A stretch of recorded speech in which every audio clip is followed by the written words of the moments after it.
আসসালামু আলাইকুম ও রহমতুল্লাহি ওবরাকাতু।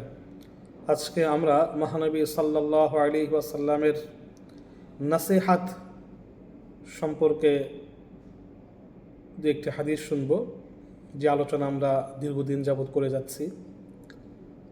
মহানবী সাল্লাল্লাহু আলাইহি ওয়াসাল্লাম বলেন যে কোন জিকির উত্তম, কোন রিজিক কোন রিজিক এবং কোন জিকির উত্তম। আল্লাহ রাসূল ইরশাদ করেন, খায়রুর রিজকি মা ইয়াকফি ওয়া খায়রুয যিকরিল খাফি। সর্বোত্তম জীবিকা হলো যা প্রয়োজন পূরণের জন্য যথেষ্ট। সর্বোত্তম জীবিকা হলো যা প্রয়োজন পূরণের জন্য যথেষ্ট। আর সর্বোত্তম জিকির হলো আল্লাহর স্মরণ হলো যা গোপনে করা হয়। সর্বোত্তম জিকির হলো যে জিকির, যে স্মরণ, আল্লাহর জন্য যে স্মরণ গোপনে করা হয়। তাহলে সর্বোত্তম রিজিক কি? প্রয়োজন পূরণে যথেষ্ট, অতিরিক্ত না। অথচ আমরা এই দুনিয়ার জিন্দিগিতে যা কিছু করে আমাদের প্রয়োজনের অনেক বেশি।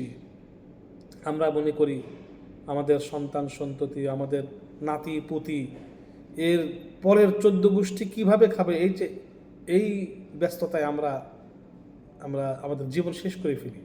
অথচ যার যার রিজিক সে নিয়ে আসে, যার যার ভাগ্য সে দুনিয়াতে নিয়ে আসে। আমরা আমাদের সব কিছু এভাবে নষ্ট করে ফেলি। মহানবী সাল্লাল্লাহু আলাইহি ওয়াসাল্লাম বলেন যে কোন সম্পদ মানুষের নিজস্ব? আল্লাহ রাসূল প্রশ্ন করেছেন, কোন সম্পদটা মানুষের নিজস্ব? হাদিসে আসছে, ইয়াকুলু ইবনু আদম মালি ওয়া মা লাকা মিন মালিকা ইল্লা মা আকালতা ফা আফনাইতা আও লাবিস্তা ফা আবলাইতা আও তাসাদ্দাকতা ফা আমজাইতা। মহানবী সাল্লাল্লাহু আলাইহি ওয়াসাল্লাম বলেন, আদম সন্তান অর্থাৎ মানুষ বলে আমার সম্পদ, আমার সম্পদ। তোমার সম্পদের কোনটি তোমার? আল্লাহ রাসূল বলেন, তোমার সম্পদের কোনটি তোমার?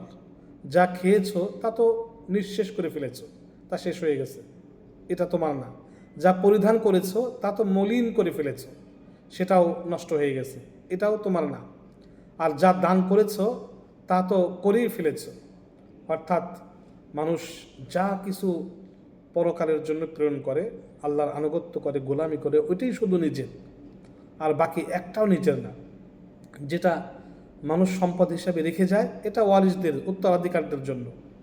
আর যেটা আমরা পূর্বে প্রেরণ করি পরকালের জন্য, সেটা আমাদের নিজের আমল, ওইটা আমাদের নিজের, আর কিছুই আমাদের না। রাসূল আমাদেরকে বোঝাচ্ছেন যে কিছুই তো তোমার না। যেটা খেয়েছো ওটা তুমি ভোগ করে ফেললে, আর যেটা জামা কাপড় পরলে ওটাও শেষ হয়ে গেল, দান সৎকা করলে এটা ভালো কাজ করলে, আর পরকালের জন্য যেটা তুমি প্রেরণ করবে এটাই হলো তুমি প্রকৃত মালিক। এই জন্য কোরআনে কারিমে আল্লাহ পাক বলেন, মা ইনদাকুম ইয়ানফাদু ওয়া মা ইনদাল্লাহি বাক।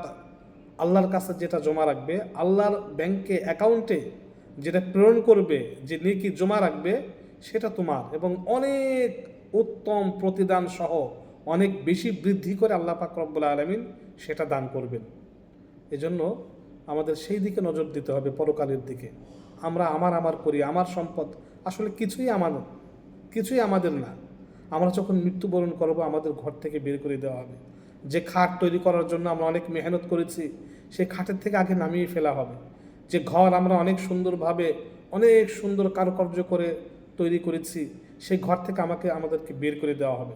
যে পোশাক পরিধানের জন্য আমরা অনেক অনেক দামি পোশাক ক্রয় করেছি, সেই পোশাক কেচি দিয়ে কেটে সেটাকে খুলে ফেলে দেওয়া হবে। অর্থাৎ আমাদের কিছুই না, আমরা যেটা আগে প্রেরণ করব সেটাই আমাদের। এই জন্য আল্লাহ পাক রব্বুল আলামিন এই কথাটা কয়েকবার বলেছেন, ওমা তুকদ্দিমু লিআনফুসিকুম মিন খায়রিন তাজিদুহু ইনদাল্লাহ হুয়া খায়রান ওয়া আ'যামা আজরা। যেটা আগে প্রেরণ করবে আল্লাহর কাছে, সেটা আল্লাহ পাক অনেক গুণ বৃদ্ধি করে তোমাদেরকে দান করবেন। আল্লাহ পাক অন্য আয়াতে বলেন, ইয়া আইয়ুহাল্লাযীনা আমানুত্তাকুল্লাহ ওয়াল তানজুর নাফসুম মা কদ্দামাত লিগাদ। প্রত্যেক মানুষ, হে ঈমানদারগণ, তোমরা শোনো, আল্লাহকে ভয় করো, এবং তুমি পরকালের জন্য কি প্রেরণ করছো সে ব্যাপারে চিন্তা ফিকির করো।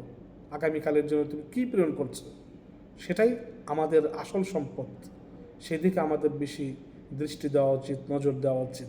আল্লাহ পাক রব্বুল আলামিন আমাদেরকে আল্লাহ রাসূলের এই নসিহতের উপর আমল করার তৌফিক দান করুন, আমিন।